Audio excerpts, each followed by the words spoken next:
Hello and welcome back to the Academy of the Magical Art. I am Prater Ophiel, and this is the mystery of the number 7 from Manly P. Hall's book, The Sacred Magic of the Qabbalah, Part 2. 7 is the immortal number of the Mosaic Law. It's called the Day of Completion, for it is said by the ancients that all things were made in 7 days. This is true when understood from the esoteric standpoint. All life is divided into 7 parts. The passage of consciousness through these 7 divisions constitutes what are known as the days of creation. The 7 parts are the 7 centers of consciousness: vowels, notes, colors, and senses in the body of the manner cosmic.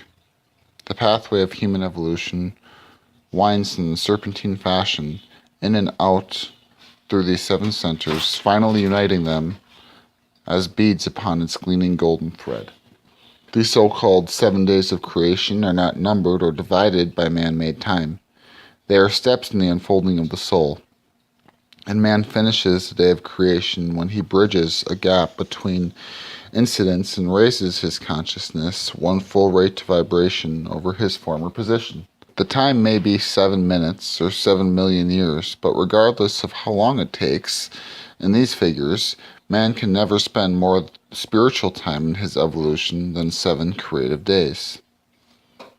The 7 centers within man's own being and the 7 senses he is slowly evolving through contact with natural conditions show, when completed, the soul has finished its days of wandering and is soon to be liberated upon the 7th day to start its own creative labors. 7 fundamental laws mold all created things. No individual can be greater than these laws, and those who are greater than law among the spiritual hierarchies are far too great to doubt its powers. Every living thing has become subservient to certain laws as a result of its gradual growth, and while the law never varies in its fundamental principles, its effects vary according to the combination of intelligence upon which the law reacts. It is absolutely true that one man's meat is another brother's poison. Not that the law changes, but its effects are different when striking various attuned receiving systems. One individual may live to be 109 on limeade and cottage cheese, while another could not live a week on such a diet. One individual may fall from an upper window and only be slightly bruised, while another slipping on the sidewalk is killed. One person may go to sleep on the broad battleship while broadsides are being fired, while another is kept awake by the ticking of a clock. One is exposed for years to every variety of weather a rigor climate can offer, and lives to be 100. Another stands in a draft for a few moments and contracts a fatal case of pneumonia. Accordingly, all students, when advising others, should realize that their great work is to analyze reasons, to understand causes, and most of all to discover their own weak points and strengthen them as rapidly as possible. It takes a person exceedingly wise to live his own life, realizing the way he is constituted, to act in harmony with the influxes of the laws that affect him. While all students of spiritual philosophy must realize the necessity of living a clean, wholesome life, they must also give to others the same freedom of expression they wish others to grant for their own idiosyncrasies. Cranks can never learn the mysteries of creation, for they have narrowed themselves to the circle of their own ideas, and no one who is narrow can ever know God who is broad.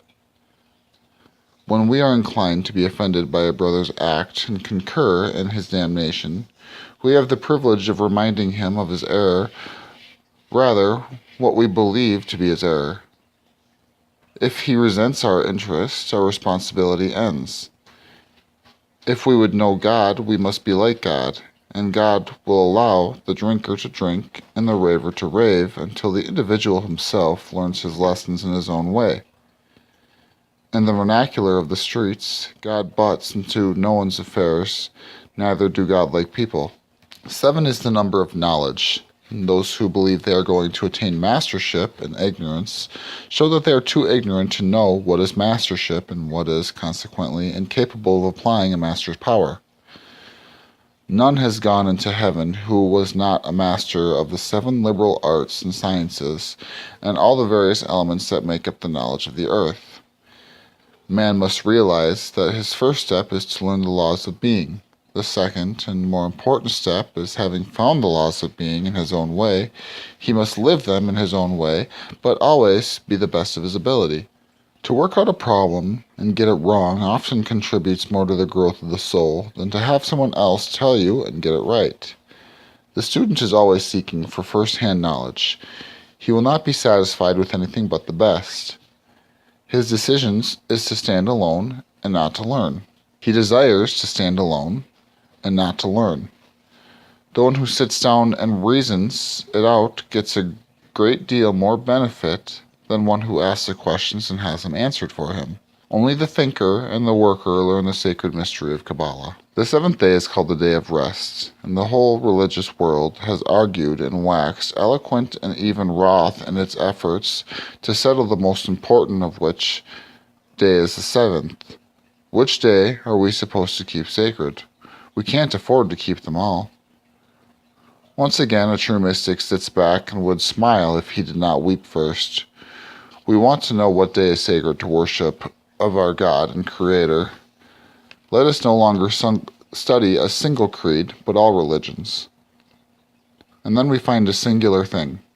Each day of the week is sacred to someone of greater religions, and on each one of these days of the week, a great multitude of people meet and carry their adorations.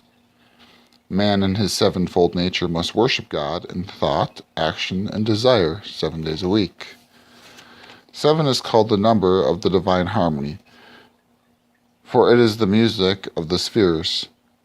All nature is one great harmonious melody to those who have harmonized themselves with it. Man must learn to recognize this eternal harmony and realize that all so-called inharmony is the result of inharmonious adjustments within himself and with his neighbor without. When we do not like something, let us like the rest of that thing.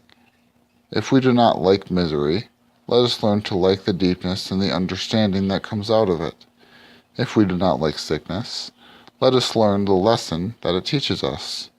When we harmonize ourselves with the plan, the mystic melodies of the 7 spheres are echoed in our own 7-pillared temple.